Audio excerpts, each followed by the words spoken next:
In the remote village of Blackamoor, an old orphanage sat abandoned at the edge of the misty marshlands. The place had long been considered cursed, its windows like black eyes watching over the land, its creaky walls whispering secrets no one dared to uncover.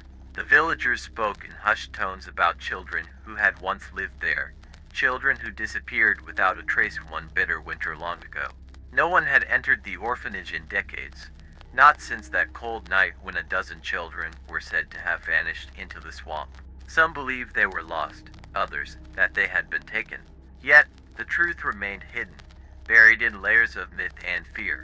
One evening, a historian named Mara came to Blackamoor, drawn by the mystery that surrounded the orphanage. Determined to uncover the truth, she ignored the warnings of the locals and ventured toward the decaying building, just as the sun began to sink behind the marsh. With every step, the air grew colder, and the wine carried an eerie, almost melodic hum. It felt like children were singing somewhere in the distance. Mara pushed open the heavy front door, its hinges groaning in protest.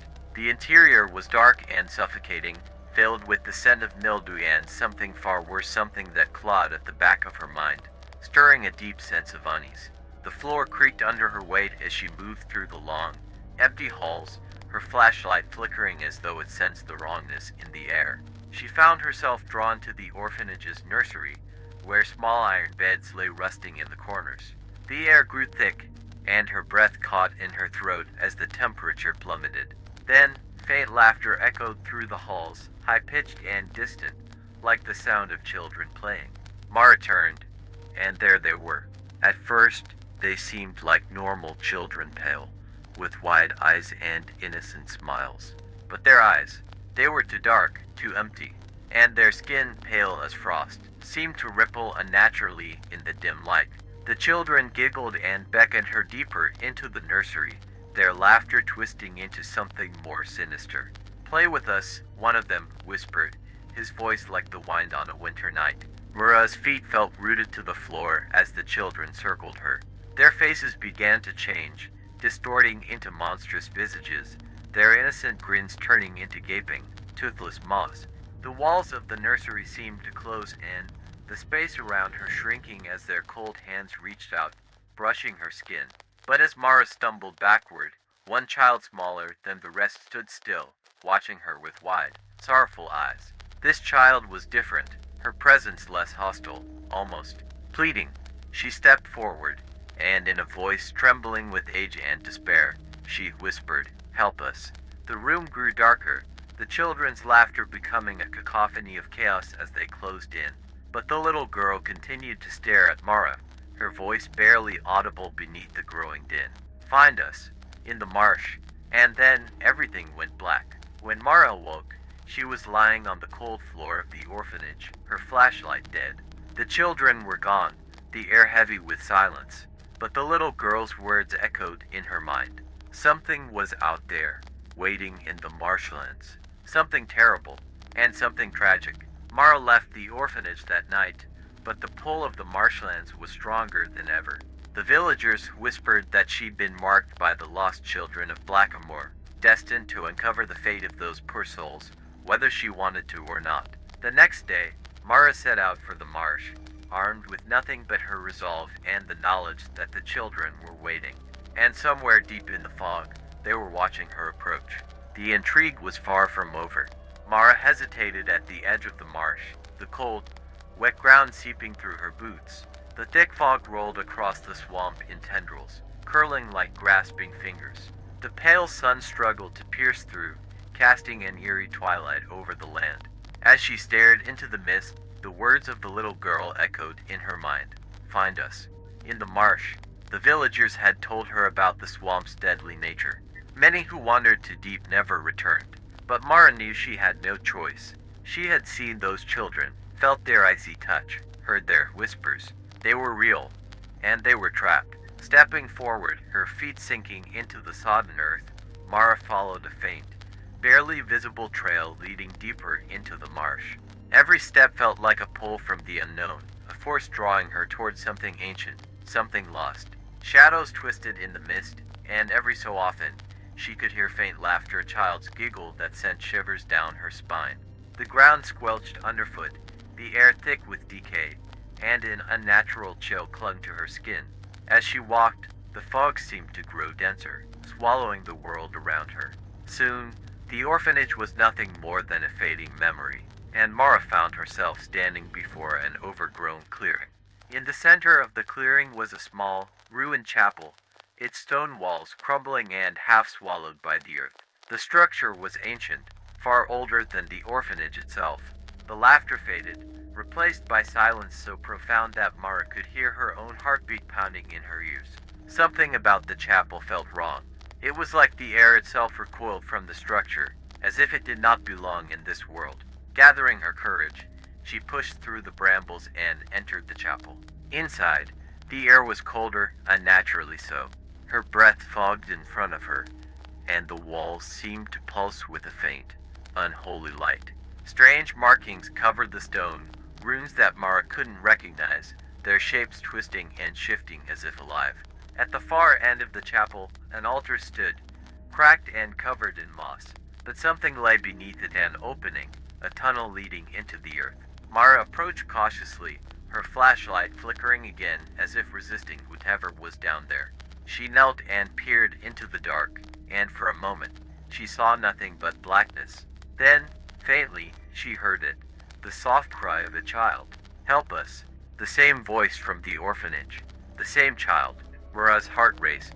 She had come this far, but now the fear gripped her more tightly than ever. Whatever waited below was not just the children, it was something far worse. Swallowing her fear, Mara lowered herself into the tunnel. The air grew colder as she descended, the walls damp and slick. The cries of the children echoed louder as she moved deeper into the earth. At the bottom, she found herself in a large cavern, the air thick with moisture and the stench of decay. But it wasn't the darkness that made her blood run cold. Lined against the far wall, half buried in the earth, were dozens of small wooden coffins. They were ancient, their wood rotting, barely held together by time. And from each coffin came the soft sound of scratching like tiny fingers desperately trying to escape. Mara stumbled backward, her flashlight shaking in her hands. The scratching grew louder, more frantic. Then, one coffin began to creak open, its lid sliding slowly as if pulled by an unseen force. Inside lay the skeletal remains of a child, their hollow eyes staring up at Mara. But there was something else, something twisted and wrong. The bones seemed malformed, as if the child had been inhuman, even in life. Suddenly, a shadow moved at the corner of her vision. Mara spun, but there was nothing there. Yet, she could feel it, a presence, ancient and malevolent, watching her from the dark. The children, whatever they had been in life, were not alone in this place. "Find us," the voice whispered again, but now it sounded different, more desperate, more afraid. And behind it, something else stirred, a low, guttural growl that rumbled through the cavern, shaking the earth beneath her feet. Before Mara could react, the ground began to tremble. The coffins rattled, the air filled with the sound of shattering wood as the lids flew open. Skeletal hands, twisted and wrong, clawed their way free, pulling themselves toward her with unnerving speed. She bolted for the tunnel, her heart pounding in her chest as the children's laughter turned to shrieks. But as she climbed, something cold and slimy brushed against her leg, pulling her back down. She screamed, kicking desperately as skeletal fingers wrapped around her ankle. And then it stopped. The grip loosened, and Mara scrambled out of the tunnel, gasping for air. The chapel was silent, the fog thicker than ever. But she knew she had seen it, the source of the curse, buried deep in the earth with the children. But there was more, something older, darker, something that had been waiting beneath the marsh for far too long. As Mara stumbled back into the clearing, she saw the figure of the little girl standing at the edge of the mist. Her eyes were hollow, her face pale as death. "You need to hurry," the child whispered, her voice trembling with fear. "He's waking up." And with that, she vanished into the fog. The marsh seemed to groan, the earth shifting beneath Mara's feet as if something far below had begun to stir. The air was filled with a low, ominous hum, and the sky grew darker, as if night had come too soon. Mara knew the truth now. This wasn't just about the children. Something much older and much more dangerous had been buried in the marsh for centuries, and it was starting to awaken. But what was it, and how could she stop it? The intrigue continued, the weight of a far darker secret pressing in from all sides. The lost children were only the beginning. Mara stood frozen at the edge of the clearing, her heart pounding in her chest. The fog around her thickened, swirling in unnatural patterns as the low hum beneath the earth grew louder, more menacing. She could feel it now, the presence of something far older than the children, something that had been waiting in the depths for far too long. But she wasn't ready to give up. The little girl's plea still echoed in her mind. Asterisk, asterisk, help us. Asterisk, asterisk, taking a deep breath. Mara gathered her courage and turned back to the ruined chapel. She knew the answer lay beneath the marsh, deep in the earth where the children's twisted remains had been buried for centuries. Whatever evil had taken them, whatever curse had twisted their bones, was bound to this place, and it had to be stopped before it fully awakened. Mara searched her backpack and found the old journal she'd brought with her, a book she had found buried in the village archives. It contained fragments of an old legend, a tale of a cursed being sealed deep in the marshes long before the orphanage had ever existed. The legend spoke of an ancient spirit, an entity of despair and decay that could twist the souls of the innocent. The children's disappearance had been part of a dark ritual to feed this being's power, but there was a way to undo it. The journal described a binding spell, a ritual that could seal the creature for good. It required a connection to the lost soul, something personal to the children, something that tied them to this world. Mara's thoughts raced as she recalled the little girl's sorrowful eyes, the way she had pleaded for help. It wasn't just the marsh, it was the children themselves who were the key. Mara hurried back to the marsh, her mind focused on finding the remains of something the children had once cherished. She waded deeper into the swamp, following the pull of the spirit that had guided her this far. The mist seemed to part before her as if the marsh itself understood her purpose. She reached a small, sunken area where the earth had caved in, revealing an old, rotting chest half buried in the mud.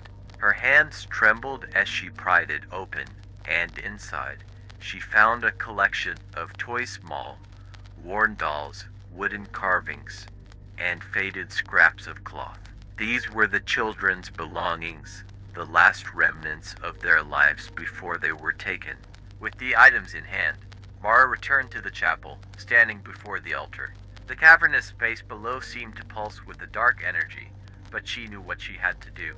She arranged the toys on the altar and began chanting the words from the journal, her voice steady despite the fear gnawing at her insides. The ground trembled as her words grew louder, the air around her swirling with a natural force. The runes on the walls glowed faintly, their twisting shapes shifting as if reacting to the ancient incantation. The fog outside pressed against the chapel windows, but Mara didn't stop.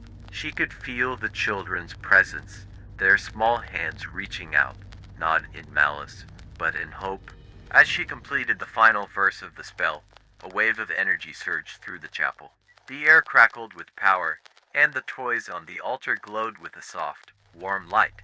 The children's laughter, once so sinister and twisted, now sounded pure, innocent. The darkness that had gripped their souls was beginning to lift. Suddenly, the fog outside cleared, and the oppressive hum beneath the earth faded. Mara stood, her body shaking with exhaustion, as the heavy, ancient presence receded into the depths. Whatever had been stirring beneath the marsh had been bound once more, sealed away by the love and memory of the children. The little girl appeared again, her figure bathed in a soft, ethereal light.